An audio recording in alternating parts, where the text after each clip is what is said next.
Voilà, Yaya Touré, l'international, est également sur notre plateau et cette question s'adresse à lui. Toutes nos félicitations. Merci. D'abord, Yaya Touré qui est champion d'Angleterre avec Manchester City. Dans quel état d'esprit êtes-vous à la veille de ce match? Très bien. Je pense qu'aujourd'hui, nous sommes très motivés. On sent beaucoup d'envie dans le regard de mes partenaires et moi. Je pense que la déception, ce qu'il y a eu durant la CAN a été un coup assez dur quand même. Mais je pense qu'aujourd'hui... Vous avez pleuré à Libreville? Ouais, je pense que c'était la première fois durant assez longtemps.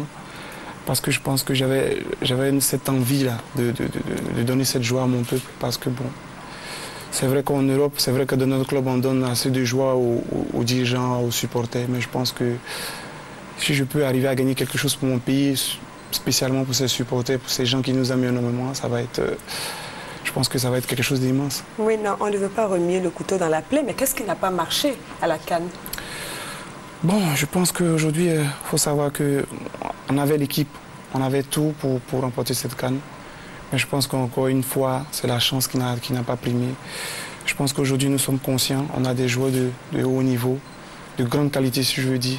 Si je veux dire aussi les meilleurs joueurs qu'on a en Afrique. Je pense que la Côte d'Ivoire en a sur tous les compartiments, que ce soit en attaque avec notre capitaine, au milieu de terrain ou en défense. Mais je pense qu'aujourd'hui, on commence une nouvelle étape avec un nouveau sélectionneur qui est rempli de bonnes idées, très intelligent. Vous pensez peut-être que l'arrivée du nouveau sélectionneur va apporter un souffle nouveau à l'équipe nationale? Effectivement, je pense qu'aujourd'hui, c'est vrai qu'il y a beaucoup de choses qui se sont dites à son propos, mais je pense qu'aujourd'hui, le coach Sabri qui est ici présent, on a déjà discuté, c'est quelqu'un qui est rempli de bonne volonté, il sait ce qu'il attend et il sait ce qu'il a envie de montrer à ce peuple-là, qui est un peuple assez chaleureux. C'est vrai que ça n'a pas été facile, les gens ont exprimé leur mécontentement, mais je pense qu'aujourd'hui, le plus important, il faut savoir que c'est le pays, c'est le peuple, c'est la nation qui prime avant tout. Aujourd'hui, faut accepter les choses comme telles qu'elles sont, aller sur un nouveau challenge. Et je pense qu'aujourd'hui, il ne faut pas déjà s'acharner sur le coach qui est ici présent, sur le nom de Sabri. Il faut déjà laisser faire ses preuves, laisser préparer bien les choses, et lui donner assez de temps pour pouvoir montrer ce qu'il est venu prouver à tout ce peuple qui est au Qatar. Oui, je suis bien d'accord, mais est-ce que vous n'avez pas été surpris quand même par ce changement? Bon, je pense que, comme tout professionnel, ça arrive souvent en club. C'est vrai qu'après, ça arrive plus souvent, parce que tout de suite, quand il y a problème, c'est le coach qui est toujours le premier à être visé. Et je pense que dans notre club, j'ai déjà fait un club où il y a eu mon coach qui a été renvoyé après 2 mois. Je pense qu'on est habitué, nous sommes des professionnels, on a des choses qui viennent de là-haut, il faut l'accepter. Et aussi, aujourd'hui, jouer pour cette sélection, jouer pour notre pays, c'est un grand plaisir. Je pense qu'aujourd'hui, nous, tout ce qu'on peut faire, c'est apporter ce plaisir aux gens qui nous attendent.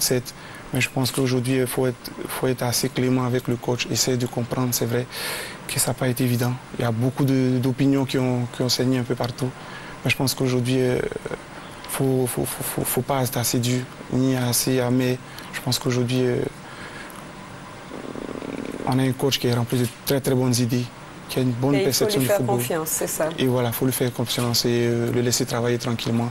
Et la suite nous dira comment ça se passera.